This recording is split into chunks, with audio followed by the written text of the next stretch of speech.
Good morning बच्चों। पिछले video में मैंने आपको अशोककालीन स्तंभों के बारे में बताया था और बताया था कि सारनाथ का स्तंभ क्यों प्रसिद्ध है, उसकी इतनी महत्वता क्यों है।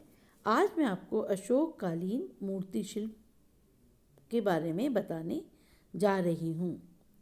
अशोककालीन स्वतंत्र मूर्तियों के उदाहरण भी अत्यंत उत्कृष्ट है। जैसे अशोककालीन स्तंभ उत्कृष्ट है, उसी प्रकार जो स्वतंत्र रूप से मूर्तियां प्राप्त हुई हैं, ये भी अत्यंत उत्कृष्ट बनी हुई हैं। इन मूर्तियों को लोक कला की श्रेणी के अंतर्गत रखा जाना ही उचित प्रतीत होता है, क्योंकि इन प्रतिमाओं को उनके आकार, प्रकार तथा शैलीगत विशेषताओं के कारण राजश्रित कला के अंतर्गत नहीं रखा जा सकता।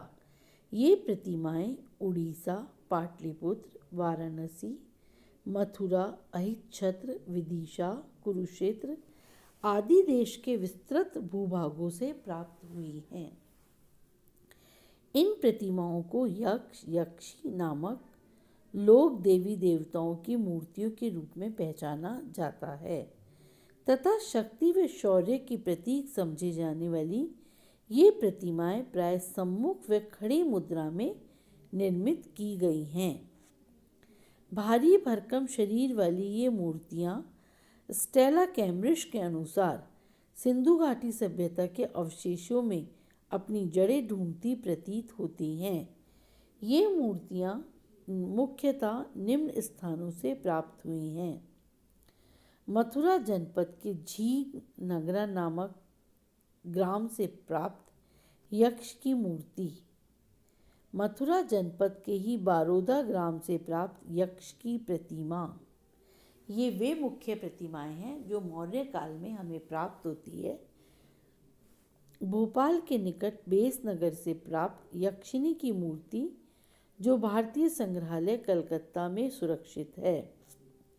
विदिशा या भीलसा से प्राप्त यक्ष की मूर्ति, बेस नगर से प्राप्त यक्षी की प्रतिमा, ग्वालियर जनपद से प्राप्त लेख युक्त यक्ष की प्रतिमा जो अब ग्वालियर संग्रहालय में संग्रहित है।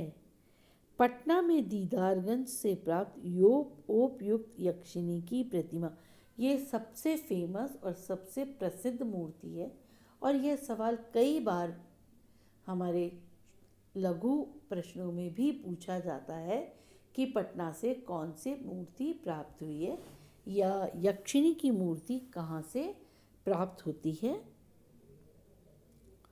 पटना से ही प्राप्त एक अन्य लेख युक्त यक्ष की मूर्ति भी प्राप्त होती है जो भारतीय संग्रहालय में संग्रहित है।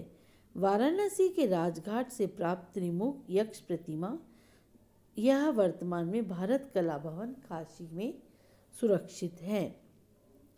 सोप्रा शुप्रिक से प्राप्त यक्ष की मूर्ति भी राष्ट्रीय संग्रहालय दिल्ली में संग्रहित है। उड़ीसा के शिशुपालगढ़ से प्राप्त हुई एक अन्य यक्ष मूर्ति John Marshall, R P. Chandra, Stella Cambridge, Ananda Coomaraswamy व वासुदेव शरण आदि के अनुसार उक्त सभी यक्ष मूर्तियां मौर्य युगीन ही हैं। इनमें से पटना के पास दीदारगंज से प्राप्त हुई और अब पटना संग्रहालय में सुरक्षित चामर धारिणी की ओपदार प्रतिमा अशोककालीन मूर्ति कला का एक उत्कृष्ट व अद्वितीय उदाहरण है। बच्चों, कई बार लघु प्रश्नों के अंदर इस चामर धारिणी मूर्ति के बारे में और सारनाथ के सिंह स्तंभ के बारे में बहुत बार पूछा जाता है, अतः आप इन्हें ध्यान से पढ़िएगा। इस मूर्ति में अशोककालीन मूर्ति कला की परिपक्वता दिखाई देती है। यह मूर्ति चुनार के लाल बलुआ पत्थर की बनी हुई है जिसे कोरकर बनाया गया है। उस समय इस प्रकार की मूर्तियां राजप्रसादों में सज्जा के लिए रखी जाती थी। प्रतिमा के अंग प्रत्यंग सुडोल, भरे हुए व गुलाई युक्त हैं। साथ ही इसमें शोष्ठव व लालित्य के दर्शन भी होते हैं। मूर्ति के दाहिने हाथ में चंवर है, केश राशि गुथी हुई है, हाथ की कलाई में चूड़ियाँ तथा कंगन हैं। गले में मोतियों का 2 लड़ा हार पहने हुए है तथा कमर में 5 लड़ियों वाली करघनी तथा पैरों में मोटे कड़े के आभूषण हैं। मूर्ति के अधोभाग में वस्त्र की चुन्नटों को दिखाने के लिए लहरदार गहरी रेखाएं बनाई गई हैं। दीदारगंज की इस यक्षिणी की मूर्ति में भारतीय नारी सौंदर्य को मूर्तिमान करने में चित्रशिल्पकार पूर्ण रूप से सफल रहा है। नारी अवयवों का अंकन अपूर्व सौंदर्य से परिपूर्ण है। इस समय इस मूर्ति में उस समय के स्त्री पुरुषों की वेशभूषा और अलंकरण आदि पर भी प्रकाश डलता है, जिससे हमें पता चलता है कि उस समय किस प्रकार की वेशभूषा और किस प्रकार के वस्त्रों का प्रयोग होता था। वैसे भी हमें तत्कालीन समय के चित्रों और तत्कालीन समय के मूर्ति से ही उस समय के इतिहास का पता चलता है, क्योंकि ऐसा कोई भी लिखित इतिहास उस समय हमें उपलब्ध नहीं होता है।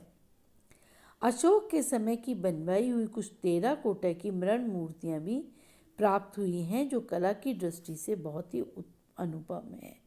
इनमें से एक मूर्ति शिव अथवा कोई यक्ष अथवा अर्धांगिनी सहित, जो कि बहुत ही बारीकी व सुंदरता से बनाई गई है। इस प्रकार की एक अन्य मूर्ति पटना से भी प्राप्त हुई है, जो सोने के पत्थर पर टप्पे से बनाई गई है। ये दोनों ही मूर्तियां मौर्य काल के अंतिम प्रहर और आरंभिक शोंग काल की मानी गई हैं। अशोककालीन मूर्तियों की यह विशेषता थी कि उसमें बहुत बारीकी व समानता थी और कहीं भी भद्दापन या भोंडापन हमें देखने को नहीं मिलता। इससे इनमें यथार्थता का पालन पूर्ण रूप से किया गया है। अधिकतर मूर्तियां कोर कर बनाई गई हैं। नारी सौंदर्य में सुंदरता का पूरी तरह से पालन किया गया है। नारी मूर्तियों को देखने में हमें मातृत्व का भान होता है। पाटलिपुत्र में कुछ वर्षों पहले जो जैन तीर्थंकरों की मूर्तियां प्राप्त हुई है, उन पर भी वही ओप है जो हमें अशोककालीन स्तंभों पर दिखाई देता है। तो यह माना जाता है कि यह मूर्तियां भी संभवतः पाटलिपुत्र के मौर्य कालीन ही हैं, क्योंकि पत्थर को ओपने की जो कला थी वो मौर्य काल के साथ ही समाप्त हो गई। इस प्रकार हम देखते हैं कि मौर्य काल में मूर्ति कला वास्तुकला की विशेष उन्नति हुई। मौर्य युग में जिस बौद्ध वास्तुकला का विकास हुआ वह ब्राह्मण धर्म के मंदिरों से बिल्कुल भिन्न है। तथापि मंदिरों की दीवारों व तोरणों आदि पर अप्सराओं, गंधर्व, सिद्ध और यक्षों आदि की मूर्तियों का निर्माण होता रहा। मूर्ति कला मौर्य काल के अंतिम प्रहर में जो मूर्तियां और मंदिर बने वे समुचित खुदाई के अभाव में हम उनको प्राप्त करने से वंचित रह गए, उनको जानने से वंचित रह गए। इस प्रकार बच्चों हमारा ये मौर्य काल जो है वो अब समाप्त होता है। धन्यवाद।